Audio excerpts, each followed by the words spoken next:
ओम ज्ञानतिमिरान्धस्य ज्ञानञ्जनशलाकया चक्षुरुन्मिलितं येन तस्मै श्रीगुरुवे नमः। नमां विष्णुपादाय कृष्णपृष्ठाय भूतले श्रीमते Bhaktivedanta स्वामिन्निति नामिने।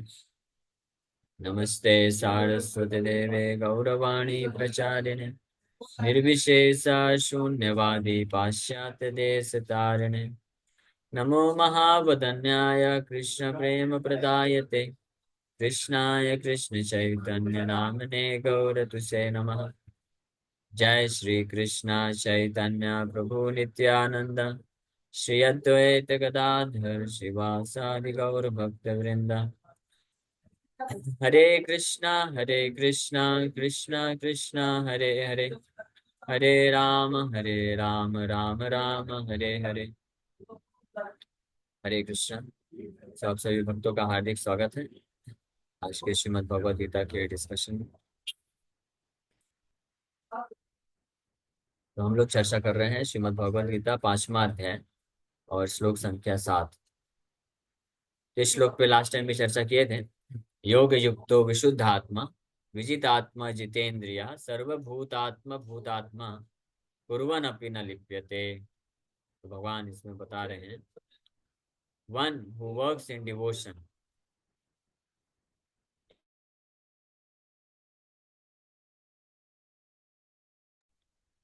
One who works in devotion, who is a pure soul and who controls his mind and senses is dear to everyone and everyone is dear to him.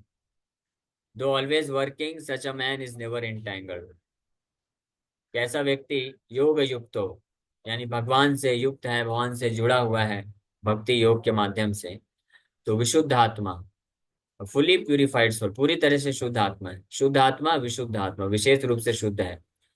विशेष रूप से शुद्ध का अर्थ होता है जिसका भाव इंटेंशन। कोई व्यक्ति का हृदय शुद्ध बोला जाता है तब जब वो one who is freed from the desires of sense gratification, जो इंद्रिय तृप्ति की भावना है, जो उससे मुक्त होता है उसको शुद्ध आत्मा बोला जाता है। उसका मन शुद्ध है। मन अपवित्र क्यों होता है?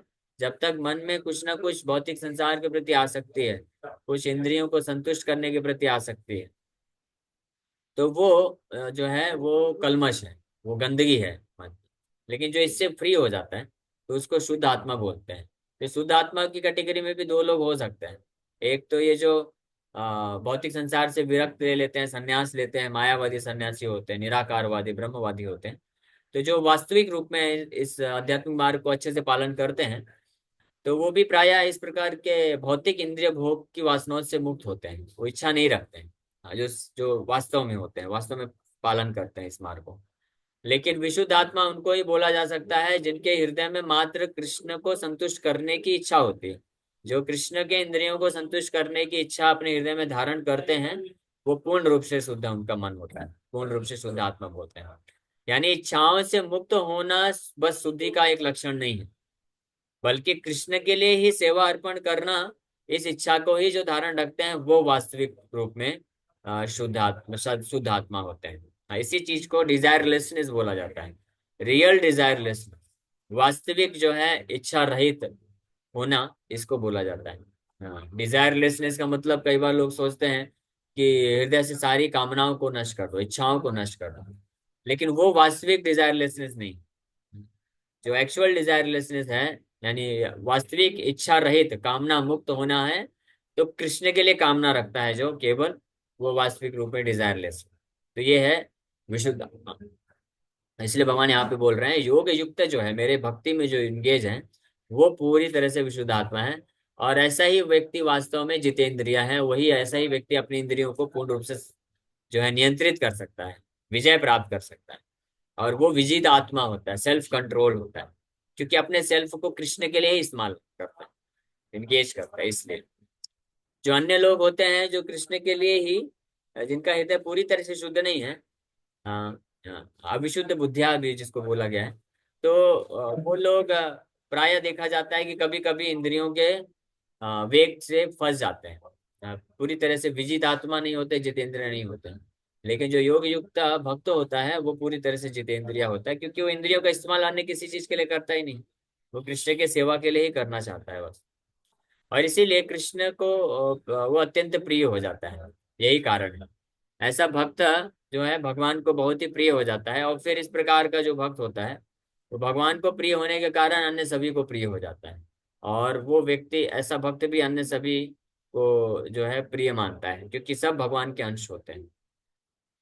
और ऐसी स्थिति को, ऐसी दिव्य स्थिति को जो भक्त प्राप्त करता है, शुद्ध भक्त उसको बोलते हैं, कुर्वन अपि न लिप्यते। वो फिर इस भौतिक संसार में रहते हुए मन, वाणी और शरीर से कोई भी कार्य करता है, वो कभी बंधन में नहीं फंसता है। उसके वाणी के द्वारा बोला गया हर चीज, मन के द्वारा विचार किया हुआ या इच्छा किया हुआ हर जो योजना होता है, और शरीर के द्वारा, इंद्रियों के द्वारा जो हर प्रकार का कार्य होता है, वो जो पवित्र होता है, दिव्य होता है, और उसमें कभी वो इंटेंगल नहीं होता है, फंसता नहीं। ये लक्षण है। जैसे कोई भक्त, शुद्ध भक्त होता है, वो भी इच्छा रख सकता है कि मुझे भी बहुत बड़े बड़े बिल्डिंग बनाना है। एक साधारण भौतिकवादी व्यक्ति भी ये इच्छा रखता है कि बहुत बड़े बड़े फ्लैट होने चाहिए, बिल्डिंग होने चाहिए, स्काई स्क्रेपर बिल्डिंग होना चाहिए, है ना। और लोगों की संख्या बढ़ाना चाहिए, और जो है नाम होना चाहिए, संस्था बनाता है। तो वैसे ही जो विशुद्ध आत्मा, योग युक्त विशुद्ध आत्मा भक्त होता है, वो भी ये सब कार्य कर सकता है। ये सब करने के बावजूद उसमें फंसता नहीं। भौतिकवादी व्यक्ति उसमें फंस जाता है, लेकिन योग युक्त विशुद्ध आत्मा उसमें नहीं फंसता है। श्रील प्रभुपाद जी अपने रहते रहते 10 साल के अंदर 108 बड़े बड़े ब्रांचेस खोले, मंदिर खोले, बनाए, कई जगह कंस्ट्रक्शन किए, कई जगह तो डायरेक्ट परचेज कर लिए, बड़े बड़े चर्चेस को परचेज करके मंदिर बना दिए, और इतने सारे ग्रंथों को लेके इतने सारे शिष्य बनाए, और हर जगह कृष्ण के नाम का प्रचार प्रसार कर दिए। तो बाहरी दृष्टिकोण से ये सिमिलर लगता है कि कोई जो बहुत बड़ा बिजनेसमैन होता है वो जिस प्रकार से अपना एक्सपेंशन करता है उस प्रकार से लगता है। लेकिन यहाँ पे शुद्ध भक्त की स्थिति अलग होती है। योग युक्त विशुद्ध आत्मा होता है, विचित आत्मा जितेंद्रिय, कुर्वन अपि न लिप्यते, करते हुए भी वो उसमें फंसता नहीं। तो ये हम लोग लास्ट टाइम चर्चा किए थे, इसका तात्पर्य हम लोग पढ़ के इसी चर्चा को आगे बढ़ाएंगे। So one who is on the path of liberation by Krishna consciousness is very dear to the to live every living being, and every living being is dear to him. And this is due to his Krishna consciousness. Krishna भावना भावित होने के कारण ऐसा व्यक्ति जो है हर जीवात्मा को का प्रिय हो जाता है, और हर जीवात्मा उसको प्रिय होता है, क्योंकि वो कृष्ण के साथ कनेक्शन को, संबंध को देख पाता है। क्योंकि कृष्णा कॉन्शियस है ना, यानी कृष्ण भावना भावित है। कृष्ण भावना से उसका चेतना परिपूर्ण है, तो जानता है कि कृष्ण के अंश हैं सब लोग, इसलिए वो सबको प्रेम करता है और सबको कृष्ण से जोड़ना चाहता है। Such a person cannot think of any living being as separate from Krishna, just as the leaves, branches of a tree are not separate from the tree. He knows very well that by pouring water on the root of the tree, the water will be distributed to all the leaves and branches, or by supplying food to the stomach, the energy is automatically distributed throughout the body. तो ऐसा जो विजित आत्मा, विशुद्ध आत्मा, योग युक्त भक्त होता है, वो इस बात को भली भांति जानता है कि हर चीज भगवान से कनेक्शन है, कनेक्ट है, भगवान पे निर्भर है, भगवान का अंश है। इसलिए भगवान से अगर जोड़ देते हैं तो सबका अपने आप पोषण हो जाता है। जैसे वृक्ष है, तो वृक्ष के जड़ में जल डालने से वृक्ष के हर एक पत्ते, फूल और फल को उसका पोषण मिल जाता है। इसी प्रकार से ऐसा जो पूर्ण रूप से ज्ञान में स्थित योग युक्त भक्त होता है, भगवान से जो पूरी तरह से कनेक्टेड है, जुड़ा हुआ है, तो वो भगवान को सेवा करता है। भगवान को सेवा अर्पण करने से हर जीव को वो सेवा का लाभ मिल जाता है, और हर जीव को इस प्रकार से भगवान से कनेक्ट करके भगवान के द्वारा पोषण प्रदान करवा देता है। जो डिसकनेक्टेड रहेगा उसको मिल देने का फिर अलग से फायदा भी नहीं। जैसे मान लीजिए कोई पेड़ है, वृक्ष है, उसकी कोई शाखा वो वृक्ष से डिसकनेक्ट हो गई है, तो उस शाखा को अलग से पानी देने का भी कोई फायदा नहीं है, पोषण नहीं मिलने वाला है। तो वो शाखा जो कनेक्टेड नहीं है, डिसकनेक्टेड है, तो उसको वृक्ष से जोड़ दें, अगर जुड़ जाए, कनेक्ट रहेगा, तब वृक्ष के जड़ में पानी देने से उसको लाभ मिलेगा। अगर कोई कनेक्टेड भी है शाखा वृक्ष से, तो उसको भी अलग से पानी देने से कोई फायदा नहीं। तो कृष्ण भक्ति निश्चित रूप में अच्छे से जानता है। इसलिए वो अन्य लोगों को जो डिसकनेक्टेड है उनका कल्याण करना चाहता है, लेकिन उनको अलग से कल्याण नहीं करता है, उनको कृष्ण से पहले जोड़ता है, और साथ ही साथ में अपना साधन भक्ति कृष्ण को प्रेम करके, प्रेम में सेवा दे करके कृष्ण को संतुष्ट करता है। तो इससे जो भी कृष्ण से कनेक्टेड होते हैं जीवात्मा, ऐसे भक्त के माध्यम से उनको अपने आप पोषण मिलता है, शक्ति मिलती है। तो इस प्रकार से यहाँ पे ऐसे आचार्य या गुरु का क्या रोल होना चाहिए, उसके बारे में भी यहाँ पे वर्णन किया जा रहा है। तो जो प्रामाणिक वैष्णव आचार्य होते हैं वो फुली कृष्णा कॉन्शियस, पूर्ण रूप से कृष्ण भावना भावित होते हैं, इसलिए वो हर जीवों का उद्धार करना चाहते हैं। तो हर जीवों को उद्धार करने के लिए वो क्या करते हैं, प्रचार करते हैं, शिष्य बनाते हैं, उनको शिक्षा देते हैं, और क्या करते हैं, साधन भक्ति के माध्यम से उनको कृष्ण से कनेक्ट करते हैं। और साथ ही साथ में अपना खुद पर्सनल व्यक्तिगत जो है कृष्ण का सेवा, कृष्ण को सेवा अर्पण करते हैं, कृष्ण को संतुष्ट करते हैं उनको प्रेममय सेवा दे करके। इस प्रकार से जब कृष्ण संतुष्ट होते हैं ऐसे शुद्ध भक्त की सेवा को रिसीव करके, तो कृष्ण जो है उनसे, उस भक्त के माध्यम से, वो जो वैष्णव आचार्य गुरु हैं उनके माध्यम से जितने भी शिष्य कृष्ण से कनेक्ट होते हैं, कृष्ण सबका पालन पोषण करते हैं। ये है सुंदरता कृष्ण भावना भावित होने की, कृष्ण भावना अमृत को प्राप्त करने की। तो ऐसा अगर कोई एक भक्त भी, एक शुद्ध वैष्णव होता है अगर संसार में, जो पूर्ण रूप से कृष्ण, इस प्रकार से कृष्ण भावना भावित होता है, योग युक्त विशुद्ध आत्मा होता है। विशुद्ध आत्मा मतलब not even a single tinge of material desire is present with in their is heart, कि एक सिंगल, एक सिंगल भी उसका जो है भौतिक कामना नहीं, भौतिक इच्छा नहीं है, पूर्ण रूप से मुक्त होता है भौतिक इच्छाओं से, केवल कृष्ण के लिए ही इच्छा रखता है। जैसा एक वैष्णव, शुद्ध वैष्णव अगर प्रेजेंट रहता है पृथ्वी में, तो उस वैष्णव के प्रचार के द्वारा उसके जितने भी शिष्य होते हैं, चाहे सैकड़ों हो, हजारों हो, लाखों, तो वो सब के सब जो होते हैं उस शुद्ध वैष्णव के माध्यम से कृष्ण से कनेक्ट हो जाते हैं। यानी शाखा पत्ती फल जो है वो वृक्ष से कनेक्ट हो गया। और ऐसे शुद्ध वैष्णव के द्वारा जब प्रेममय तरीके से भगवान को प्रार्थना अर्पण किया जाता है, और वो वैष्णव भगवान को प्रार्थना करता है कि सभी जीवात्माओं का कल्याण हो, और इस प्रकार से ऐसी सेवा प्राप्त करके प्रेम पूर्वक जो भगवान के नाम का वो जप करता है, भगवान का सेवा करता है और प्रार्थना करता है, और भगवान का कथा करता है, प्रचार करता है, तो इस माध्यम से भगवान उसकी इस प्रकार की सेवा को प्राप्त करके जब संतुष्ट होते हैं, तो ऐसी संतुष्टि से उस वैष्णव, शुद्ध वैष्णव के माध्यम से जितने भी भक्त बनते हैं, जितने भी भक्त कृष्ण से कनेक्ट होते हैं, कृष्ण का सबका जिम्मेदारी ले लेते हैं, और कृष्ण सबका पालन पोषण करते हैं। और यही हुआ है एग्जैक्टली शिला प्रभुपाद जी जब यहाँ पे उपस्थित हुए, और प्रभुपाद जी अभी भी उपस्थित, वही कार्य अभी भी हो रहा है। तो जो भी शिला प्रभुपाद जी वो वैष्णव, शुद्ध वैष्णव आचार्य हैं जिनके हृदय में पूर्ण रूप से कृष्ण को संतुष्ट करने की ही तीव्र इच्छा है, तो उन्होंने उस भाव से कृष्ण का सेवा किए, कृष्ण का नाम जप किए, कीर्तन किए, कृष्ण का कथा प्रचार किए। और इस प्रकार से शिला प्रभुपाद जी से जितने भी भक्त लोग जुड़े, जितने भी जीवात्माएं जुड़े, तो उन सबको कृष्ण से जोड़े वो। क्यों? क्योंकि जो भी शिष्य बने उनको क्या सिखाया, हरे कृष्ण महामंत्र सिखाया, कृष्ण के विग्रह का सेवा सिखाया, कृष्ण का भागवत का श्रवण कीर्तन सिखाया, कृष्ण के धाम की महिमा प्रकट किए, धाम की सेवा, नाम की महिमा, नाम की सेवा, और विग्रह की सेवा, भागवत की सेवा, ये प्रामाणिक गुरु करवाते हैं किससे, शिष्य के माध्यम से। इसीलिए बोलते हैं श्री विग्रहाराधन नित्य नाना श्रृंगार तन्मंदिर मार्जना दो युक्तस्य भक्तांश नियुञ्जतोऽपि वंदे गुरो श्रीचरणरविन्दाम्। श्री विग्रह आराधन नित्य नाना श्रृंगार तन मंदिर मार्जनादव, कि जो जो ऐसे शुद्ध वैष्णव गुरु होते हैं वो खुद भी श्री विग्रह, भगवान के विग्रह का सेवा करते हैं, उनको ड्रेसिंग करते हैं, श्रृंगार करते हैं, उनको भोग लगाते हैं, उनके मंदिर का मार्जन करते हैं, मंदिर की स्थापना करते हैं, और साथ ही साथ में युक्तस्य भक्ताम शनियुंजतोपि, अपने भक्तों यानी अपने शिष्यों को भी ऐसे विग्रह जो भगवान के विग्रहों की सेवा में लगाते हैं, भगवान के नाम की सेवा में लगाते हैं, प्रचार की सेवा में लगाते हैं।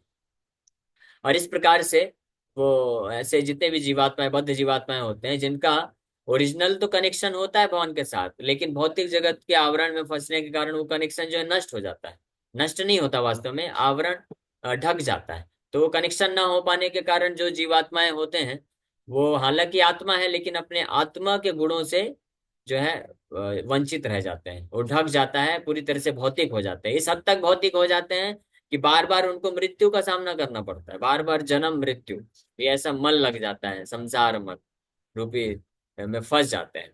हाँ, लेकिन शुद्ध वैष्णव की कृपा से वो जुड़ सकते हैं वापस से। इसलिए शुद्ध वैष्णव जो होते हैं इस प्रकार से जो है लोगों को कृष्ण भावना भावित बनाते हैं। And because one who works in Krishna consciousness is servant to all, he is very dear to everyone. इसलिए ऐसे जो शुद्ध वैष्णव गुरु होते हैं, आचार्य होते हैं, वो इस चेतना में भगवान की सेवा करते हैं और अन्य जीवात्माओं के वेलफेयर के लिए, कल्याण के लिए कार्यरत रहते हैं। सर्वभूत हिते रता, हर जीवात्माओं के हित के लिए निरंतर लगे रहते हैं। इसलिए सभी के वो बहुत ही क्या बन जाते हैं, प्रेम को प्राप्त करते हैं, सभी के बड़े प्रिय हो जाते हैं। और सब लोग जो भी कनेक्ट होते हैं उनसे, तो सबको बहुत ही प्रिय बन जाते हैं और वो लोग भी उनके प्रिय हो जाते हैं। And because everyone is satisfied by his work, he is in pure consciousness. क्योंकि इस प्रकार से जो कृष्ण भावनामृत होकर, कृष्ण भावना भावित होकर के जब वो ऐसा शुद्ध वैष्णव कार्य करते हैं, तो हर कोई उनके कार्य से संतुष्ट है। क्यों उनके कार्य से हर कोई संतुष्ट हो जाता है? क्योंकि परम भगवान कृष्ण उनके कार्य से संतुष्ट हो जाते हैं, इसलिए बाय डिफॉल्ट सब लोग उनसे संतुष्ट हो जाते हैं। और that's why he is in pure Krishna consciousness, इसलिए he is pure in consciousness. वो अपनी चेतना में पूर्ण रूप से इसलिए शुद्ध माने जाते हैं। Because he is pure in consciousness, his mind is completely controlled. क्योंकि चेतना शुद्ध है। चेतना क्या है? कृष्णा चेतना है, कृष्णमय चेतना, कृष्णा कॉन्शियसनेस है, कृष्णा भावना भावित चेतना है। ये कृष्णा भावना भावित जो है पूर्ण रूप से शुद्ध चेतना होती है। तो इस पूर्ण रूप से शुद्ध चेतना होने के कारण उनका मन भी पूरी तरह से नियंत्रण में हो जाता है। क्योंकि मन का इस्तेमाल वो केवल और केवल, मन का इस्तेमाल क्या है? थिंकिंग, फीलिंग, विलिंग, इच्छा करना और विचार करना और चेष्टा करना, एक्सपीरियंस करना। तो क्योंकि ये चेतना जो होती है पूर्ण रूप से दिव्य होती है, कृष्ण भावना भावित होती है, तो उसका रिफ्लेक्शन भी मन में आता है। तो केवल इच्छा करते हैं कृष्ण के लिए, एक्सपीरियंस करते हैं कृष्ण की सेवा को, और कृष्ण को ही प्रसन्न करने के लिए चेष्टा करते हैं। इसलिए उनका मन भी पूरी तरह से इस तरह से नियंत्रित होता है। And because his mind is controlled, his senses are also controlled. क्योंकि मन ही जो है चीफ है। हाँ, मन जिसका नियंत्रित होता है, मन जैसा इच्छा करेगा, चेष्टा करेगा, मन इंद्रियों को वैसे ही सेवा में लगाएगा। तो इसलिए उनका मन भी पूरी, इंद्रियां भी पूरी तरह से कंट्रोल होती हैं। And because his mind is always fixed on Krishna, there is no chance of his being deviated from Krishna. क्योंकि इस प्रकार से जो कृष्ण चेतना में व्यक्ति होते हैं, शुद्ध भक्त होते हैं, तो उनका मन पूरी तरह से कृष्ण में ही फिक्स हो जाता है। इसलिए there is no chance of getting deviated. Krishna से विचलित होने का फिर कोई चांस ही नहीं है। कैसा भी संसार में किसी भी परिस्थिति में रहे, कितना भी माया का प्रकोप आए, वो विचलित नहीं होता। क्योंकि उसको मालूम है कि मेरे पास जो मन है, इंद्रियां हैं, बुद्धि है, एनर्जी है, टाइम है, ये मुझे कृष्ण के लिए इस्तेमाल करना है। तो जैसे ही कोई दूसरी अपॉर्चुनिटी मिलती है तो उसको इमीडिएटली रिजेक्ट कर देता है। तो ये विशुद्ध आत्मा इसलिए बोला जा रहा है। So nor is there a chance that he will engage his senses in matters other than the service of the Lord. क्योंकि ऐसा कोई चांस होता ही नहीं है कि कृष्ण के सेवा के अतिरिक्त किसी अन्य कार्य के लिए वो अपने इंद्रियों को लगाए। He does not like to hear anything except topics relating to Krishna. He does not like to eat anything which is not offered to Krishna, and he does not wish to go anywhere if Krishna is not involved. हाँ, ऐसा जो भक्त, विशुद्ध आत्मा भक्त होता है, कृष्ण चेतना से पूरी तरह से परिपूर्ण है जिसका हृदय, तो वो ऐसा कोई भी जो है सुनना नहीं चाहता है जो कृष्ण से संबंधित नहीं है। ऐसा कोई भी खाद्य पदार्थ खाना नहीं चाहता है जो कृष्ण को अर्पण नहीं किया गया है। और ऐसे किसी भी जगह में नहीं जाना चाहता है जहाँ पे कृष्ण इन्वॉल्व नहीं है। हाँ, कृष्ण का कोई लेना देना नहीं है। तो कृष्ण का अगर लेना देना है तो नरक में भी जाएगा। नरक में भी अगर कोई इन्वाइट करेगा, आइए प्रभु जी भागवत कथा करिए, तो वो खुशी खुशी जाएगा, भागवत कथा करेगा। लेकिन अगर कृष्ण का सेवा नहीं है तो स्वर्ग में भी इंद्रदेव का भी इन्विटेशन स्वीकार नहीं करेगा। Therefore his senses are controlled, इसीलिए उसका इंद्रिया क्या पूरी तरह से नियंत्रित है। There is no question of deviation, because लक्ष्य, गोल जो है निर्धारित है, गोल लक्ष्य क्लियर है उसका। लक्ष्य क्या क्लियर है? कृष्ण से संबंध है क्या इस कार्य में या इस स्थान में जाने से? कृष्ण से संबंध है, कृष्ण का सेवा है, तो ठीक है जाऊंगा, नहीं है तो नहीं जाऊंगा। सिंपल सी बात है। यहाँ तक कि अगर कृष्ण का सेवा नहीं, कृष्ण का संबंध नहीं है, तो ऐसी सो कॉल्ड मुक्ति को, मोक्ष को भी त्याग देता है। क्योंकि ये जो मायावादियों का जो मोक्ष का कंसेप्शन है, उसमें जाके विलीन हो जाना है ब्रह्म में। तो कृष्ण ऐसा जो शुद्ध चेतना में, कृष्ण चेतना में भक्त होता है, वो सोचता है कृष्ण में जाके विलीन, ऐसा मोक्ष नहीं चाहिए, इससे अच्छा नरक ज्यादा अच्छा है। हाँ, कैवल्यम नरकायते, त्रिदश पूर्व आकाश पुष्पायते, विधि महेंद्र कीटायते। हाँ, ये बताया गया है, विश्वम पूर्ण सुखायते, कि कैवल्यम यानी मोक्ष उसके लिए नरक के समान है। क्यों? क्योंकि वहां पे केवल कृष्ण का सेवा नहीं ना, वहां पे जाके मर्ज हो जाना है। तो कृष्ण का सेवा कहाँ है? तो there is no connection with the Supreme Lord, इसलिए उसको भी त्याग देता है। A man of controlled senses cannot be offensive to anyone. One may ask, why then was Arjuna offensive in battle to others? Wasn't he in Krishna consciousness? Arjuna was only superficially offensive because, as has already been explained in the second chapter, all the assembled persons on the battlefield would continue to live individually, as the soul cannot be slain. So spiritually, no one was killed on the battlefield of Kurukshetra. Only their dresses were changed by the order of Krishna, who was personally present. Therefore, Arjuna, while fighting on the battlefield of Kurukshetra, was not really fighting at all. He was simply carrying out the orders of Krishna in full Krishna consciousness. Such a person is never entangled in the reactions of work. Such a wonderful verse and such a wonderful purport by His Divine Grace Srila Prabhupada. Hari Bol. Hare Krishna, Hare Krishna, Krishna Krishna, Hare Hare, Hare Ram, Ram Ram, Hare Hare. Thank you very much. किसी वक्त का कोई प्रश्न है तो पूछ सकते हैं। आई होप आप लोग समझ पाए होंगे। अच्छा। प्रभु ये पूछना था, जैसे हमारे टीचर्स होते थे, कुछ बोलते थे तो उस टाइम पे हम छोटे थे तो सुन लेते थे, फिर हम धीरे धीरे बड़े होने लगे तो अपना दिमाग चलाने लगे। पेरेंट्स भी बोलते हैं तो उसमें सोच के अपना दिमाग, इंटेलिजेंस एज इट इज नहीं मानते हैं। तो अब जैसे कृष्णा जी ने जो कहा भगवान ने, Arjuna accepted as it is, तो वो चीज हमारे अंदर क्यों नहीं आ रही है? मतलब हम ग्रो होते हैं तो अनइंटेलिजेंट, मतलब नॉन इंटेलिजेंट होते जा रहे हैं क्या? क्यों ऐसा हो प्रायेण रहा है? अल्पायुषा सभ्या कलौस्मिन् युगे जना मंदा सुमंद मत्यो मंद भाग्य उपद्रिता। इसका कारण भागवत में पहले स्कंद के पहले अध्याय के 10वें श्लोक में बताया गया है कि कलयुग के दुष्प्रभाव से लोगों का बुद्धि जो है मंद हो गया है। मंद बुद्धि होने से वो सोचते हैं कि हमारी बुद्धि से हम सफलता जल्दी प्राप्त कर लेंगे। वो ये नहीं समझ पाते कि जिनके पास ज्यादा बुद्धि है उनको सुन करके कार्य करने से हम जल्दी सफल हो जाएंगे। तो कृष्ण जो है सबसे परम बुद्धिमान है, जगत गुरु है। तो उनके इंस्ट्रक्शन का अगर हम पालन करेंगे तो हम संसार में वास्तविक रूप में सुखी हो सकते हैं। लेकिन कलयुग के दुष्प्रभाव से जो मंद बुद्धि लोग होते हैं वो सोचते हैं कि नहीं नहीं, मैं अपनी बुद्धि से सुखी बन के दिखाऊं, और फिर इस प्रकार से दुख भोगते रहते हैं। एक ये कारण है। इसलिए जो भाग्यशाली होते हैं वो अच्छे से गीता भागवत की शिक्षाओं को भक्त के माध्यम से प्राप्त करते हैं, और फिर जैसा आदेश उनको देते हैं भगवान, तो उसको पालन करके वास्तविक रूप में सुखी हो जाते हैं। तो इस पर कई कारण है। एक ये कारण है। दूसरा कारण है कि कई बार लोग चाहते तो हैं कृष्ण के इंस्ट्रक्शन को पालन करना, लेकिन कर नहीं पाते हैं because of too much material attachment. बहुत ज्यादा भौतिक आसक्ति होने के कारण बारंबार उस तरफ जो है खींच ले जाता है वो आसक्ति, इसलिए इंस्ट्रक्शन को फॉलो नहीं कर पाते।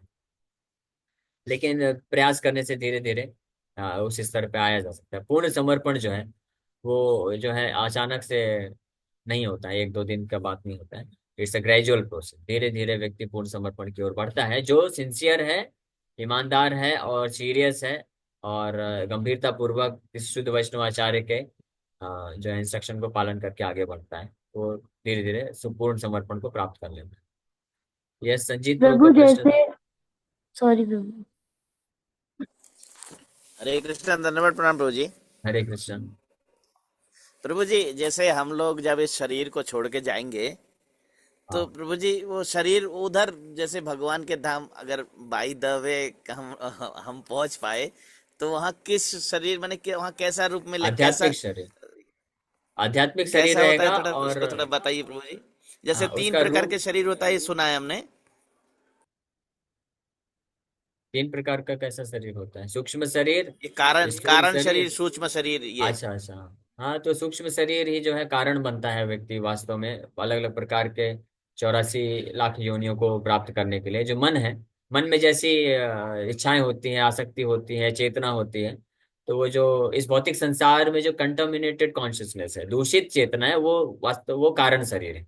उसी के वो कारण इसलिए बोलते हैं कि उसी के कारण फिर अन्य अन्य प्रकार के अलग अलग भौतिक शरीर को प्राप्त करता है व्यक्ति। ठीक है, लेकिन जो विशुद्ध आत्मा हो जाता है, विशुद्ध आत्मा ये सूचित करता है कि उसका मन और चेतना पूरी तरह से शुद्ध है। तो ये कारण शरीर, सूक्ष्म शरीर और स्थूल शरीर सबको त्याग करके डायरेक्ट वो आध्यात्मिक दिव्य शरीर को प्राप्त करता है, और भगवान के साथ संबंध में जिस रस में स्थित होता है उस रस में स्थित होकर के फिर वो भगवान की सेवा में लग जाता है। उसके अनुरूप उसको आध्यात्मिक शरीर की प्राप्ति होती है। ओके, ठीक है। हरे कृष्ण। बल्कि कह हाँ सकते हैं कि सारे प्रश्नों का प्रश्न है वो ये है कि कई बार लोग बोलते हैं, प्रभु जी हम माया में हैं। तो प्रश्न ये है, पहले भी हम पूछ चुके हैं, कि माया लोगों को पकड़ती है कि लोग माया को पकड़ते हैं? तो हाँ, लोग माया, हम माया को पकड़ते हैं, माया नहीं पकड़ती, हम माया को पकड़ते हैं। हमारे बेस्ट, मैं एग्जाम्पल के लिए ये एग्जाम्पल दे रहा हूँ, आप लोग बुरा मत मानिएगा। हमारे एक यूथ यूथ डिवोटी ऐसे पूछ रहे थे एक प्रभु जी मैं जब बेस में रहता हूँ तो भक्तों का संग रहता है, बड़े अच्छे से भगवान का नाम जप करता हूँ, माया से बचा रहता हूँ। जैसे कॉलेज में जाता हूँ तो पता नहीं बहुत सारे अलग अलग रूपों में माया आ जाती है, मैं फंस जाता हूँ। तो बोले माया, अब वो माया आपको नहीं पकड़ती, आप पकड़ते हो, आपके तो बाल ही नहीं है। बाल तो उनके बड़े बड़े हैं, तो कौन पकड़ेगा जाके, आप ही पकड़ोगे ना। तो खैर ये उस प्रकार से एक दूसरा उदाहरण देते हैं, जैसे बंदर होता है, तो वो एक मटकी में हाथ डाल देता है चना से और पूरा मुट्ठी पकड़ के पूरा चना भर लेता है, और फिर बोलता है मटकी मुझे छोड़ नहीं रही है, और सामने से वो छड़ी लेके आता है मालिक, तो मटकी नहीं छोड़ रही है कि आप नहीं छोड़ रहे हो। तो बंदर का बुद्धि नहीं काम करता है, मैं चना छोड़ दो, हो गया, मुक्त हो गया। उसी प्रकार से ये जो आसक्ति है संसार में रह करके भौतिक भोग करने की जो आसक्ति है, इस जिस क्षण कोई व्यक्ति इसको छोड़ देता माया से मुक्त हो गया, फिनिश। हाँ, तो माया नहीं पकड़ती है, हम एक्चुअली पकड़ के रखते हैं। हम अगर छोड़ दें तो इमीडिएटली सॉल्व हो जाएगा। और छोड़ सकते हैं, जैसे ही ज्ञान पता चल गया, भक्तों के संग में आकर के पता चल जाता है कि ऐसे ऐसे करना चाहिए, ऐसे नहीं करना चाहिए, बस उसको फॉलो कर लें तो छूट सकते हैं। तो आसान भी है, सरल है, लेकिन आसान नहीं, मतलब क्योंकि जो आसक्ति इतनी तीव्रता से बनी हुई है कि लोग हम लोग छोड़ना नहीं चाहते। तो अगर कोई डिसाइड कर ले, इसलिए it's just a matter of decision या डिजायर, प्रभुपाद जी बोलते हैं। इसलिए प्रभुपाद जी बोले within 1 second you can fully surrender to Krishna, अगर if you desire to fully surrender to Krishna. तो वो एक पॉइंट है। अगर मन दुखी हो, जैसे मैं रोजाना 64 माला करती हूँ, किसी दिन मेरा मन दुखी होता है, माला करने का भी मन नहीं करता, तो क्या तो ये कोई बहुत अच्छी दोष बात है। है? नहीं, कोई दोष नहीं है, ये तो बहुत अच्छी बात है। क्यों अच्छी बात है पता है? क्योंकि उस दिन फिर आप और पूरे भाव से माला जप करेंगे, आप भगवान को प्रार्थना करेंगे। दुखी रहेगा मन तो आपको एकमात्र आश्रय कौन है? कृष्ण ही है। तो अच्छा 64 माला होगा, 64 क्या 100 माला करना चाहिए और ज्यादा करना चाहिए। क्योंकि जब हमारा मन सुखी रहेगा, अच्छा है, तो हम नाम जप तो करते रहते हैं, लेकिन वो उदासीन भाव में चला जाता है। हाँ अच्छा है, हरे कृष्ण अच्छा है, हमारा बेटे लोग भी अच्छे हैं, परिवार भी अच्छा चल रहा है, सब सुख है, सुविधा है, सब कुछ है, कोई टेंशन नहीं। भगवान के प्रति भाव कहाँ आएगा? इसलिए कई बार दुख जीवन में मन का डिस्टर्बेंसेस वास्तव में मददगार होता है ऐसे भक्तों के लिए जो कृष्ण का ही एकमात्र आश्रय लेने का टेक्निक जानते हैं। तो उन भक्तों के लिए वास्तव में इस संसार के जो डिस्टर्बेंसेस है, दुख हैं, वो मदद करते हैं उनको कृष्ण के प्रति और तीव्रता से आगे बढ़ने के लिए। लेकिन ऐसे भक्त जो कच्चे पक्के होते हैं, जिनका श्रद्धा खत्म हो सकता है, तो उनका जब मन दुखी होता है, डिस्टर्ब होता है, तो माला फेंक फाक के बैठ जाते हैं। तो उनके लिए तो नुकसानदेह हो जाता है। लेकिन आप जैसे भक्त हैं, जो श्रद्धा है पूरी तरह से कृष्ण में, तो जब भी जीवन में दुख आए, समस्या आए, डिस्टर्बेंसेस आए, तो घबराइए नहीं। उसका इस्तेमाल करके भगवान के प्रति और भाव से आश्रय लीजिए कि हाँ, इस संसार में और कोई हमारा नहीं है, कोई हमको जो सुखी नहीं बनाना चाहता है, सब हमको फंसाना चाहते हैं। केवल मात्र कृष्ण ही है और कृष्ण के भक्त हैं जो हमको वास्तव में हमारा असली हित चाहते हैं, हमको इस भौतिक संसार से निकालना चाहते हैं। तो पूरे भाव से फिर हम नाम जप कर सकते हैं, तो उसका लाभ उठाना चाहिए और भाव से भगवान का और ज्यादा नाम जप करना चाहिए। हरे कृष्णा प्रभु। हरे कृष्ण। हरे कृष्ण। हाँ, तो फिर बोलते हैं कि फिर भगवान है तो हमें दुख क्यों आते हैं, हमारा साथ क्यों नहीं देते हैं, ऐसा भी हाँ बोलते हैं फिर। हाँ, तो कच्चे पक्के भक्त हैं। हाँ, मतलब उनको श्रद्धा भी पूरी तरह विकसित नहीं हुई है। नियोफाइट डिवोटी सबको बोलते हैं, यानी उनको अभी पूरी तरह से सिद्धांत क्लियर नहीं, तत्व पता नहीं है। तो उनको गीता भागवत की शिक्षाओं को अच्छे से सुनना चाहिए, ध्यान से पढ़ना चाहिए। तो अगर अच्छे से किसी अच्छे मैच्योर भक्त के माध्यम से सुनेंगे और पढ़ेंगे, तो फिर समझ जाएंगे कि तत्व क्या है। इस संसार का एक ही मात्र तत्व है कि संसार दुखालय शाश्वतम है। इस संसार में केवल दुख ही मिलने वाला है। तो कभी भी फिर ऐसे भक्त के जीवन में दुख आएगा तो विचलित नहीं होगा, ये नहीं सोचेगा अरे हम इतना भक्ति कर रहे हैं, दुख क्यों आ रहा है, क्योंकि मालूम है कि हम एक गलत जगह में हैं। हम गलत जगह में रह करके डिमांड नहीं कर सकते कि हमको सुख मिले, है ना। हम, कोई व्यक्ति जो है नदी में गिर गया है, अब वो ये डिमांड करे कि मेरे को, मैं गीला ना हूं, मैं डूबू नहीं, कैसे संभव है? आपको अगर गीला नहीं होना है, डूबना नहीं है, तो नदी से बाहर आ जाओ, सिंपल सी बात है। तो जो इस सिद्धांत को अच्छे से जानते हैं, कृष्ण तत्व को, भगवत तत्व को जानते हैं अच्छे से, तो ये जान जाते हैं कि हम गलत जगह में, इसलिए हमको दुख मिल रहा है। तो फिर बड़ी तीव्रता से वो कृष्ण के चरण कमलों का और आश्रय लेते हैं। वो बल्कि कृष्ण को त्यागते नहीं, और तीव्रता से आश्रय लेते हैं।